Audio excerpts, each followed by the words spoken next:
Assalamualaikum warahmatullahi wabarakatuh. Ada perbedaan antara kondisi guru ngaji hari ini dengan kondisi guru ngaji di zaman dahulu. Dikisahkan ada seorang ibu-ibu guru ngaji yang diminta mengajar privat, mengaji untuk anak-anak salah satu tetangganya. Mungkin ibu ini kelihatan bagus ngajinya, diundang ke tetangganya.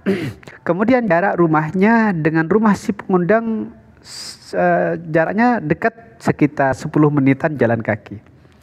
Belajarnya 6 hari dalam sepekan. Kemudian mengajar 3 orang anaknya. Di bulan pertama guru ngaji mendapatkan gaji 100.000 rupiah. Di bulan berikutnya tidak mendapatkan gaji apapun atau sama sekali. Kemudian padahal si pengundang untuk mengajar anaknya ini terlihat mampu. Rumahnya rumah gedung gitu ya. Punya usaha gilingan dan travel ya. Adapun si guru ngaji ini adalah guru yang bukan orang yang berada. Tentu dia punya kebutuhan yang cukup mendesak. Mungkin setiap bulan juga berharap apakah saya bulan ini dibayar atau enggak. Tapi gini, kenapa ibu ini padahal dia kaya dan tetapi tidak mau menghargai kemuliaan Al-Quran dan guru Al-Quran? Apa sebabnya? Mungkin karena pengalamannya dulu di desa-desa, kita ngaji itu enggak bayar. Paling ngasih apa gitu ya. Mungkin sebulan sekali ngasih minyak atau apa kalau di kampung dulu ya. Ngasih minyak untuk lampu dan tidak ngasih ke guru langgar atau mungkin pengalaman itu. Ini sama saja. Jadi guru ngaji harus ikhlas, nggak perlu dibayar begitu ya. Nah, ini memang ikhlas itu dari sisi gurunya. Tapi dari sisi orang yang mengundang, maka seharusnya memuliakan Al-Quran dan guru Al-Quran melebihi dari kemuliaan pelajaran lainnya dan guru yang selain Quran. Sebabnya apa? Sebabnya guru Al-Quran adalah guru yang paling mulia. Khairukum man ta'allamal Quran wa 'allamahu. Sebaik-baik kalian yang belajar Quran dan mengajarkannya. Dan Al-Quran adalah ilmu yang paling mulia, bahkan boleh dibilang panglimanya ilmu itu adalah Al-Quran. Bukan hanya boleh dibilang, panglimanya ilmu itu adalah Al-Quran. Nah, sekarang ada orang datang ke rumah kita mengajarkan ilmu yang kita butuhkan di dunia dan di akhirat. Ya. Sedangkan ilmu yang lain itu hanya kita butuhkan di dunia. Bukan berarti kita meremehkan ilmu yang lain penting, tapi turunannya Al-Quran. Ibadahnya prajuritnya, sedangkan Al-Quran itu panglimanya. Nah, ini kita dari sisi mindset seorang yang menggunakan jasa guru Quran, maka seharusnya kita juga mempanglimakan Al-Quran dan guru Al-Quran. Dengan apa? Memuliakan mereka. Sebab apa? Mereka datang ke rumah kita untuk menjadikan kita interaksi dengan Al-Quran menjadi baik.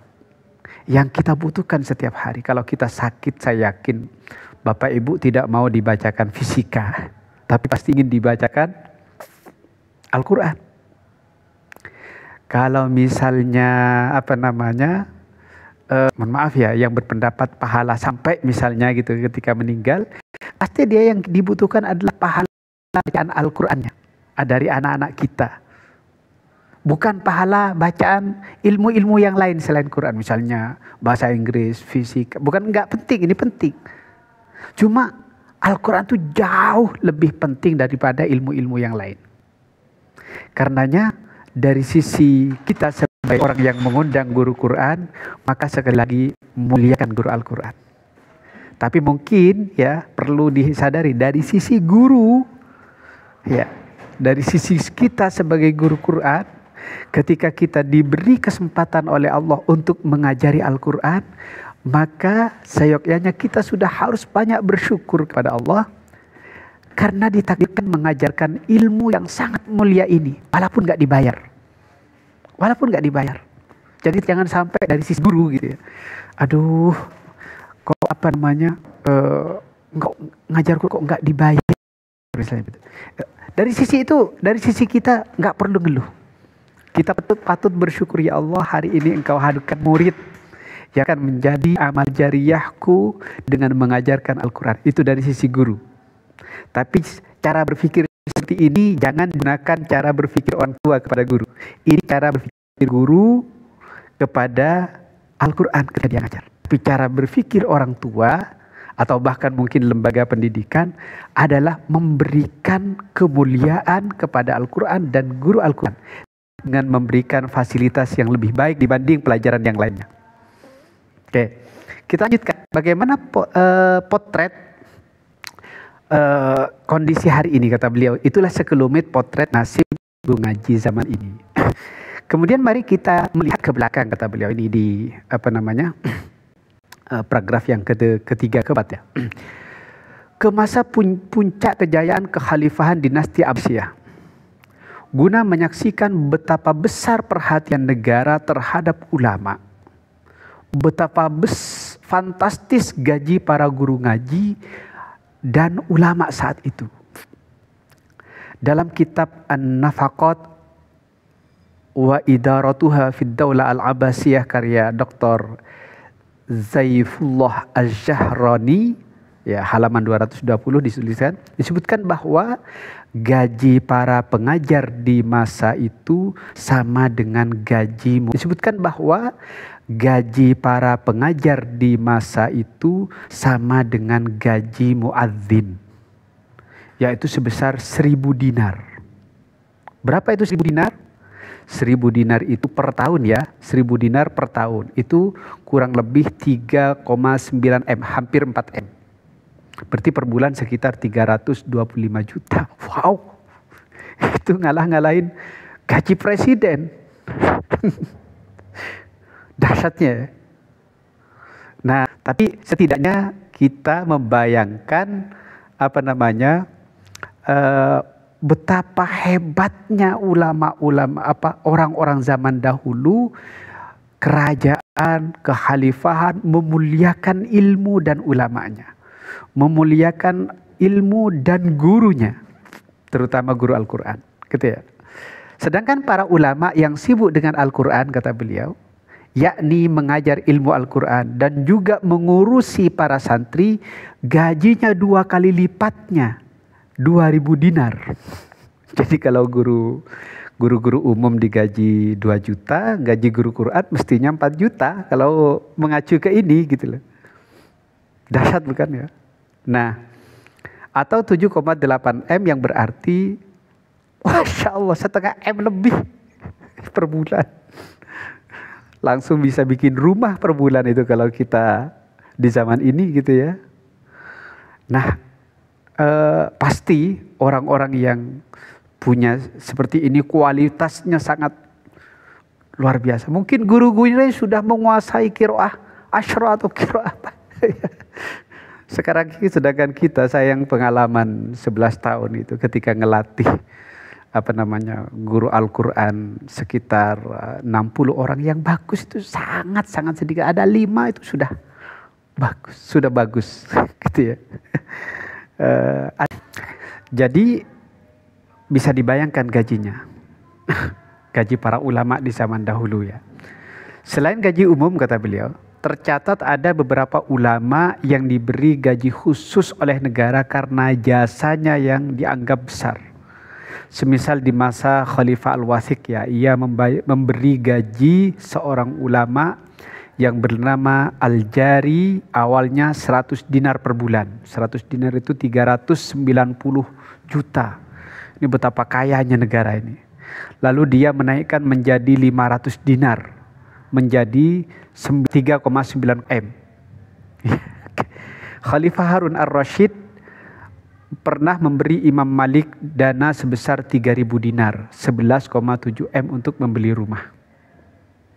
Ya, kalau sekelas Imam Malik ya, sekelas ulama yang sangat besar kalau untuk zaman sekarang gitu ya. Nah, inilah salah satu rahasia mengapa ilmu dan peradaban umat Islam berjaya di masa itu. Ya, karena para guru dan ulama diposisikan sebagai pahlawan dengan tanda jasa yang sepenuhnya. Pemerintah sangat menghargai mereka. Saya membayangkan kalau guru-guru Indonesia itu pasti dengan begini ini pasti akan menjadi favorit dan orang akan bersungguh-sungguh menjadi guru dengan syarat yang ketat tentunya ya. Memang menaikkan gaji nggak jamin, tetapi ketika syaratnya ketat, kompetensinya, akhlaknya juga menjadi alat ukur, kemudian juga keterampilan mengajarnya juga menjadi alat ukur. Wow, dahsyat dampaknya. Ada ilmu, kompetensi ilmu pada guru, ada kemampuan mentransfer ilmu. Kemudian ada akhlak yang menjadi contoh bagi murid-muridnya. Keren. Nah, karenanya kata beliau di sini, urgensi sinergi bila realitanya pemerintah belum maksimal dalam menjalankan kewajibannya, maka kita tidak boleh pasrah duduk berpangku tangan. Ya, justru perlu ada sinergi antara semua pihak yang peduli dengan keberlangsungan dakwah Islam.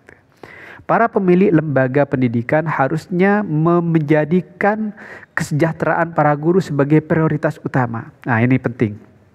Lembaga yang tidak menjadikan sebagai masa depan bagi gurunya, masa depan hidupnya, gurunya belum merasa tenang di lembaga tersebut, maka biasanya guru-guru yang bagus itu akan keluar.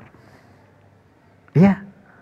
Jadi lembaga itu harus menjadi masa depan para guru dengan cara memberikan layanan kesejahteraan. Sehingga saya sering berkata saya juga punya pesantren, ke teman-teman itu saya ngomong begini, kita boleh menarik SPP murah dari siswa karena memang nggak mampu, tapi jangan memberikan gaji yang murahan kepada guru. Terus dari mana kalau SPP-nya murah? Ya tugas kita sebagai lembaga menomboki kekurangan dari SPP tersebut. Agar lembaga kita menjadi lembaga yang memberikan kesejahteraan dan masa depan bagi para gurunya. Sehingga guru-guru yang berkualitas tidak akan pergi. Dan masih tetap di situ. Anak-anaknya kita mungkin ya kita gratiskan atau kita beri diskon. Jangan sampai anak-anaknya guru nggak bisa masuk ke lembaga yang dia ngajar. Ini banyak lembaga kisah-kisahnya. Gurunya gajinya 3-4 juta, SPP-nya 2 juta, lalu anaknya tidak bisa masuk ke lembaga tersebut dan ditarik dengan harga yang sama. Ini keterlaluan menurut saya. Nah, para takmir masjid seyogyanya lebih menghargai para khotib, ya, imam dan muadzin, ya, dengan memberikan insentif yang lebih layak bagi mereka. Nah, ini penting ya juga para ustadz yang ngajar. Insya Allah kalau mereka meniatkan karena ngisi pengajian karena amplopnya, itu ya masalah mereka gitu. Tapi dari kita sebagai masjid, sebagai pengurus lembaga, ya harus memikirkan yang lebih. Sehingga yang layak mengisi di lembaga-lembaga kita adalah ustadz-ustadz yang punya keikhlasan yang tinggi dan juga punya keilmuan yang tinggi juga. Oke. Kemudian begitu halnya dengan panitia pengajian, ya juga harus memperlakukan para ustadz dengan begitu. Tapi jangan pernah karena kita memberi gaji, kita seakan-akan telah membeli jasanya. Jangan. Kita memberi gaji itu karena kita berterima kasih atas khidmahnya kepada agama ini, menjelaskan Islam kepada masyarakat. Maka takmir itu bukan membeli ustadz, ya. Lembaga bukan membeli ustadz, jasa ustadz. Kita itu berterima kasih ini layak. Karena mereka telah belajar bertahun-tahun kemudian berkhidmah untuk mengajar kepada umat. Nah, selanjutnya para orang kaya, ya, mereka perlu menjadikan salah satu pos utama infaknya adalah kepedulian terhadap kesejahteraan para guru ngaji, ya, sehingga waktu mereka bisa lebih maksimal untuk digunakan mengajar dakwah. Jadi orang kaya, mohon maaf ya, Orang kaya kadang-kadang kalau tidak sadar agama itu bingung duitnya mau dikeluarkan kemana. Sehingga ada sebuah anak-anak saya di sebuah lembaga pesantren yang kelas atas, SPP-nya 8 juta. Itu di kisah ustadznya itu ke saya. Itu kalau ada anaknya itu punya rekening untuk jajan. Kalau nggak habis itu ditegur. Loh, kok masih ada duitnya? Gitu. Saking bingungnya, habiskan. Nah, kalau orang kaya paham, habiskan duitmu nak dan bagi ke teman-temanmu yang nggak mampu, kan begitu. Sehingga anak kita punya jiwa peduli kepada teman-teman. Nah, orang kaya itu perlu mencari lembaga-lembaga yang butuh bantuan, yang kesejahteraan gurunya belum maksimal. Kenapa? Karena jika guru telah mengkhidmahkan tenaga dan ilmunya untuk agama ini, terus orang kaya mau berkhidmah dengan apa? Gak ada lain kecuali dengan hartanya. Dia khidmahnya dengan hartanya.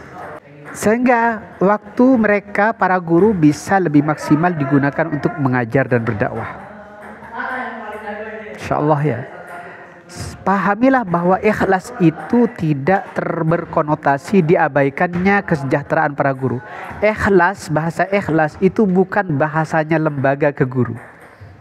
Bukan bahasanya masjid ke ustadz.